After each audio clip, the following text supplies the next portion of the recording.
Innal hamdalillah nahmaduhu wa nasta'inuhu wa nastaghfiruhu wa natubu ilaih wa na'udzu billahi min shururi anfusina wa sayyiati a'malina. May yahdihillahu fala mudilla lahu wa may yudlil fala hadiyalah. Wa asyhadu an la ilaha illallah wahdahu la syarikalah wa asyhadu anna Muhammadan abduhu wa rasuluhu la nabiyya ba'dah. Ya ayyuhalladzina amanu taqullaha haqqa tuqatih wa la tamutunna illa wa antum muslimun. Fa in asdaqal hadithi kitabullah wa khairal huda huda Muhammadin sallallahu alaihi wasallam. Wa syarrul umuri muhdatsatuha wa kullu muhdatsatin bid'ah wa kullu bid'atin dhalalah wa kullu dhalalatin finnar. Ma'asyiral muslimin, usikum wa nafsi bitaqwallah faqad fazal muttaqun. Sungguhnya nikmat teragung adalah nikmat Islam. Agama yang benar satu-satunya di alam semesta ini. Allah berfirman, "Innad dina 'indallahil Islam." Sungguhnya satu-satunya agama yang diridhai oleh Allah hanyalah Islam. Wa may yabtaghi ghairal islami dinan fala yuqbala min wa huwa fil akhirati minal khasirin. Barang siapa yang mencari agama selain Islam, maka tidak akan diterima oleh Allah Subhanahu wa taala, dan di akhirat kelak dia termasuk orang-orang yang merugi.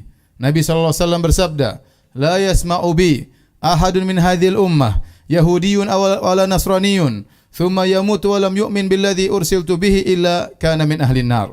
Tidak seorang pun dari umat ini yang mendengarkan tentang aku, kemudian baik Yahudi maupun Nasrani, kemudian dia meninggal dalam kondisi tidak beriman dengan apa yang aku bawa, kecuali dia penghuni neraka jahanam. Hadis sahih riwayat Al-Imam Muslim dalam sahihnya. Kita melihat miliaran manusia di atas muka bumi ini, masih banyak di antara mereka yang belum mendapat hidayah, tidak berada di atas Islam. Masih banyak di antara mereka yang ateis, tidak percaya terhadap Tuhan. Masih banyak di antara mereka yang menyembah makhluk, ada yang menyembah nabi, ada yang menyembah pohon, ada yang menyembah batu, ada yang menyembah hewan, ada yang menyembah matahari dengan berbagai macam sembahan-sembahan mereka. Ternyata Allah Subhanahu wa taala memilih kita untuk bisa menyembah Rabbul Alamin, Allah Subhanahu wa taala. Ini adalah nikmat yang luar biasa, nikmat yang harus kita syukuri. Sungguhnya hidayah adalah hak Allah Subhanahu wa taala. Allah beri hidayah kepada siapa yang Allah kehendaki, dan Allah menahannya dari siapa yang Allah kehendaki. Wa may yuridillah ayyahdiyahu yashrah sadrahu lil Islam. Barang siapa yang Allah ingin beri hidayah, Allah akan mudahkan hatinya untuk menerima Islam. Wa man yurid an yudhillahu yaj'al sadrahu dayiqan harajan ka'annama yas'adu fis sama'. Barang siapa yang Allah inginkan kesesatan baginya, maka Allah bikin dadanya sempit, sulit untuk menerima Islam. May yahdihillah fala mudhillalah. Barang siapa yang diberi petunjuk oleh Allah, maka tidak ada yang bisa menyesatkannya. Wa may yudlil fala hadiyalah. Dan barang siapa yang disesatkan oleh Allah Subhanahu wa taala, maka tidak ada yang bisa memberi petunjuk kepadanya. Hidayah diperoleh bukan karena kecerdasan. Kalau kecerdasan berbanding lurus dengan hidayah, maka sungguh orang-orang cerdas, orang-orang Eropa, orang-orang Jepang yang sangat cerdas-cerdas luar biasa, tentunya mereka lebih utama untuk dapat hidayah. Tapi sebagian mereka memiliki IQ yang sangat tinggi, kecerdasan yang sangat luar biasa, tetapi mereka menyembah matahari, mereka menyembah nabi, mereka menyembah batu, mereka menyembah berhala. Dan barang siapa yang diberi hidayah oleh Allah, tidak ada yang bisa menyesatkannya. Dan sebaliknya, barang siapa ditetapkan kesesatan baginya, tidak ada yang bisa beri hidayah baginya. Meskipun jalan-jalan hidayah sudah terbuka, kalau dia tidak diberi hidayah oleh Allah, dia tidak akan bisa memeluk Islam. Lihatlah orang-orang munafik. Mereka tinggal bersama Nabi SAW. Mereka mengerti bahasa Arab. Mereka paham isi Al-Quran. Mereka solat di belakang Nabi SAW. Mereka terkadang ikut berjihad bersama Nabi SAW. Mereka melihat mukjizat-mukjizat Nabi SAW. Mereka selalu menghadiri wejangan-wejangan dan kajian-kajian Rasulullah SAW. Namun mereka tidak beriman. Mereka tidak beriman. Lihatlah orang-orang Yahudi yang tahu benar tentang kebenaran Nabi SAW. Ya'rifunahu kama ya'rifuna abna'ahum. Mereka tahu benar tentang Rasulullah SAW sebagaimana mereka mengetahui tentang anak-anak mereka. Benar-benar makrifat pengetahuan yang jelas tentang Rasulullah SAW. Tapi mereka tidak beriman karena hasad dan dengki kepada Rasulullah SAW. Lihatlah Nabi Ibrahim alaihissalam mendakwahi ayahnya dengan penuh santun dan penuh bijak. Ayah yang sangat dia cintai tersebut ternyata tidak bisa beriman kepada Allah Subhanahu wa taala. Lihatlah Nabi Nuh alaihissalam yang berdakwah bahkan 950 tahun. Dengan sabar siang dan malam dia berdakwah dengan berbagai metode dan cara, tetapi istrinya ternyata tidak beriman, ternyata anaknya meninggal dalam kondisi kafir. Lihatlah Nabi Lut alaihissalam, ternyata istrinya tidak beriman kepada Allah Subhanahu wa taala. Lihatlah Nabi Muhammad sallallahu alaihi wasallam yang berdakwah dengan penuh lemah lembut kepada kerabatnya, kepada pamannya. Ternyata Abu Lahab, paman Nabi sallallahu alaihi wasallam, meninggal dalam kondisi kafir. Ternyata Abu Talib yang sangat dicintai oleh Nabi sallallahu alaihi wasallam, yang selalu membela Nabi sallallahu alaihi wasallam, ternyata meninggal dalam kondisi musyrik. Sampai Nabi sallallahu alaihi wasallam bersedih tatkala pamannya tersebut meninggal dalam kondisi musyrik, dan Nabi sallallahu alaihi wasallam bersabda, la astaghfiranna anka malam unha ank, la astaghfiranna laka malam unha ank. Aku akan mohon ampunan bagi engkau wahai pamanku selama aku tidak dilarang. Maka kemudian Allah turunkan ayatnya menegur Nabi sallallahu alaihi wasallam, innaka la tahdi man ahbabta walakinna Allah yahdi man yasha. Engkau tidak bisa beri petunjuk kepada orang yang kau cintai wahai Muhammad, karena hidayah bukan di tangan para rasul, hidayah di tangan Allah Subhanahu wa taala. Sebab hidayah begitu luar biasa, tapi kalau Allah tidak buka hatinya, seorang tidak akan beriman. Sebaliknya, lihatlah, tatkala pintu kesesatan di mana-mana meliputi seseorang, tapi jika seorang menghendaki hidayah baginya, Allah akan kasih hidayah baginya. Lihatlah istri Fir'aun, tinggal di kerajaan Fir'aun, suaminya orang yang sangat membangkang perintah Allah Subhanahu wa taala, orang sangat kafir di alam semesta ini.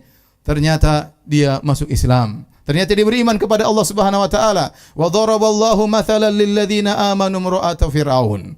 Allah beri perumpamaan kepada orang-orang beriman tentang istri Fir'aun. Idz qalat rabbi bini li 'indaka baitan fil jannah, yang dia berdoa kepada Allah Subhanahu wa taala, ya Rabbku, bangunkanlah di sisimu surga untukku. Padahal dia adalah istri dari Fir'aun.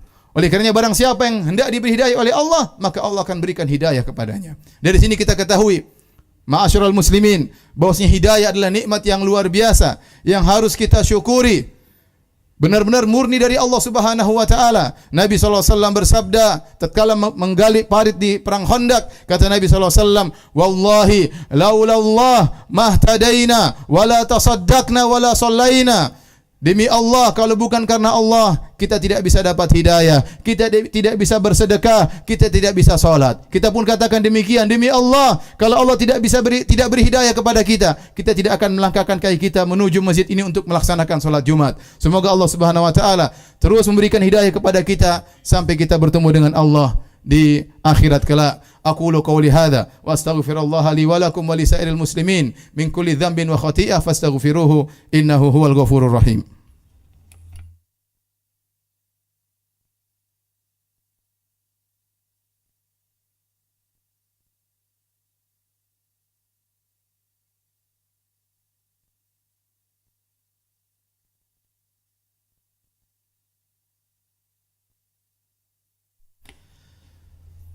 Alhamdulillahi ala ihsani wa syukru lahu ala taufiqihi wa amtinani wa asyhadu an la ilaha illallah wahdahu la syarika lahu ta'ziman li sya'nih wa asyhadu anna Muhammadan abduhu wa rasuluh da'ila ridwanih.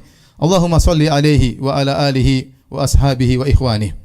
Ma'asyiral muslimin, nikmat hidayah, nikmat yang harus selalu kita ingat-ingat agar kita senantiasa bersyukur kepada Allah Subhanahu wa taala. Allah menyebutkan dalam banyak ayat tentang nikmat hidayah kepada hamba-hambanya. Bahkan kepada Nabi Muhammad sallallahu alaihi wasallam, kata Allah Subhanahu wa taala, wa wajadaka dhallan fahada. Allah mendapati engkau dalam kondisi tersesat, lantas Allah beri hidayah kepadamu. Allah juga berfirman, wa kadzalika auhayna ilaika ruham min amrina ma kunta tadri mal kitab walal iman walakin ja'alnahu nuran nahdi bihi man nasha'u min ibadina. Demikianlah kami wahyukan kepada engkau wahai Muhammad Al-Qur'an, yang sebelumnya engkau tidak tahu apa itu Al-Quran. Sebelumnya engkau tidak tahu wahai Muhammad apa itu iman. Tapi kami jadikan Al-Quran itu sebagai cahaya yang kami beri hidayah kepada siapapun yang kami kehendaki dengan Al-Quran tersebut. Allah sebutkan nikmat hidayah kepada Nabi SAW.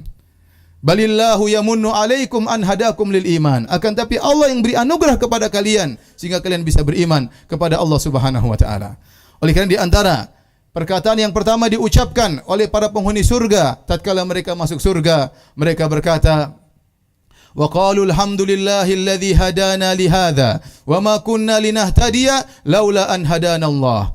Begitu mereka masuk surga, mereka berkata, Segala puji bagi Allah yang telah memberikan hidayah bagi kami. Kalau bukan karena Allah, kami tidak akan bisa mendapatkan hidayah. Maka seorang bersyukur kepada Allah Subhanahu wa taala. Di tengah miliaran manusia yang hilang tidak mendapatkan hidayah, Allah masih milik kita untuk bisa mengenal indahnya Islam. Oleh karenanya di antara doa yang diajarkan dalam syariat Islam untuk diulang-ulang dibaca adalah ihdinas siratal mustaqim. Itu adalah doa yang sangat agung, bahkan wajib bagi seorang muslim sehari semalam paling tidak dia mengucapkan doa itu 17 kali. Hanya saja seorang tatkala mengucapkan doa tersebut terkadang dia kurang merenungi maknanya. Padahal maknanya sangat indah. Ya Allah, berikanlah aku petunjuk hidayah kepada jalan yang lurus. Itu di antara maknanya. Ya Allah, kalau aku masih tersesat, masih terjerumus dalam kemaksiatan, maka anugerahkanlah aku untuk bertobat agar aku kembali kepada jalan yang lurus. Ya Allah, kalau kau sudah beri aku jalan yang lurus, tegarkanlah aku di atas jalan yang lurus tersebut.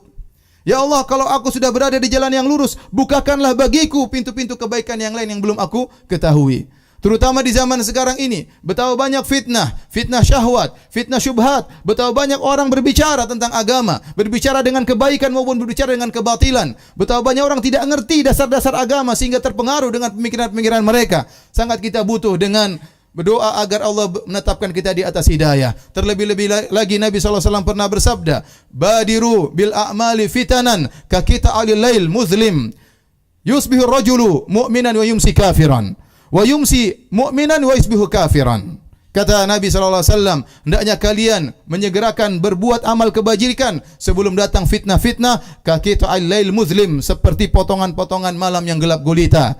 Sampai begitu gelapnya fitnah tersebut, orang tidak bisa membedakan mana yang benar, mana yang salah. Sampai kata Nabi, yusbihur rajulu mu'minan, di pagi hari seorang beriman, sorenya dia kafir. Sorenya dia beriman, paginya dia kafir. Dan itu sudah terjadi di zaman sekarang ini. Betapa banyak orang buka internet, membaca perkataan-perkataan orang ateis, membaca orang-orang syubhat, orang-orang musyrikin. Kemudian dia ragu dengan agamanya. Kemudian dia mulai percaya dengan agama yang lain. Kemudian dia mengatakan semua agama sama. Agama tauhid dengan agama kesyirikan semuanya sama. Yang menyembah Allah dengan menyembah batu, menyembah berhala, menyembah hewan, semuanya masuk surga. Dia tidak sadar, pagi hari dia beriman, sorenya dia kufur kepada Allah Subhanahu wa taala. Semoga Allah Subhanahu wa taala menjaga keimanan kita dan mewafatkan kita di atas keimanan kepada Allah Subhanahu wa taala. Innallaha malaikatahu yusholluna 'alan nabi ya ayyuhalladzina amanu shallu 'alaihi wa sallimu taslima. Allahumma shalli 'ala Muhammad wa 'ala ali Muhammad kama shallaita 'ala Ibrahim wa 'ala ali Ibrahim innaka Hamidum Majid. Wa barik 'ala Muhammad wa 'ala ali Muhammad kama barakta 'ala Ibrahim wa 'ala ali Ibrahim innaka Hamidum Majid. Allahumma ighfiril muslimina wal muslimat والمؤمنين والمؤمنات الأحياء منهم والأموات إنك سميع قريب مجيب دعوات ويا قاضي الحاجات اللهم آت نفوسنا تقواها وزكها أنت خير من زكاها أنت وليها مولاها ربنا ظلمنا أنفسنا وإن لم تغفر لنا وترحمنا لنكونن من الخاسرين ربنا لا تزغ قلوبنا بعد إذ هديتنا وهب لنا من لدنك الرحمة إنك أنت الوهاب ربنا آتنا في الدنيا حسنة وفي الآخرة حسنة وقنا عذاب النار وقنا عذاب النار وقنا عذاب النار وأقيموا الصلاة